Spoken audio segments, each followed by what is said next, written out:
let's talk about the 2 dogs in the tomb of Seneb, which are number 178 in my corpus. If you want to learn more about Seneb himself, check out the video where this comment comes from.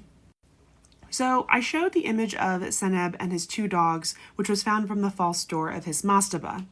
The mastaba was located in the northern boundary of what is now known as the Western Cemetery of the Great Pyramid of Giza, i.e. the Pyramid of Khufu. This is one of the maps of the Western Cemetery coming from the German excavations, and if you scroll all the way up here, there is Seneb's tomb, which, if you want to look it up, is number G1036. This is also a shout out to Digital Giza, which is a website that has essentially the Giza project from Harvard University, which has a ton of old plans like this, old photos, which I'm going to be using in this video, and just gives a ton of information about a lot of these tombs, not just in Giza, but mostly in Giza.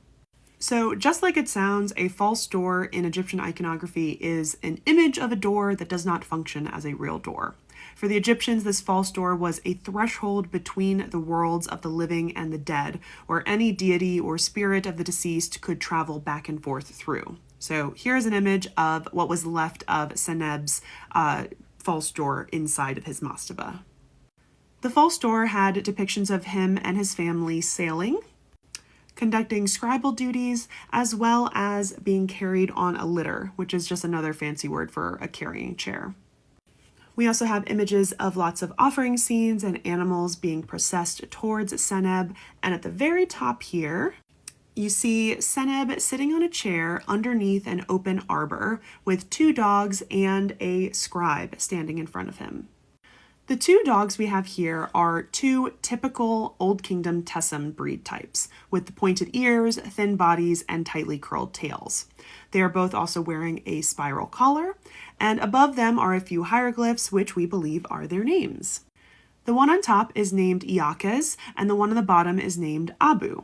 These are number 14 and 15 on the dog names list, which, if you remember from my dog names video, contains 95 separately named dogs. I did try to find a translation of that top text that's above the first one's name, but I unfortunately couldn't find it. So the first name roughly translates to "thou praisest the man," which I can tell by the use of "thou" is a little bit outdated. The second name hasn't been able to be translated as of yet, but we actually have 4 dogs in total with that name or something similar. 3 of them date to the Old Kingdom and 1 dates to the Middle Kingdom, obviously telling me that that's a pretty popular name. If you want to see those, just let me know in the comments.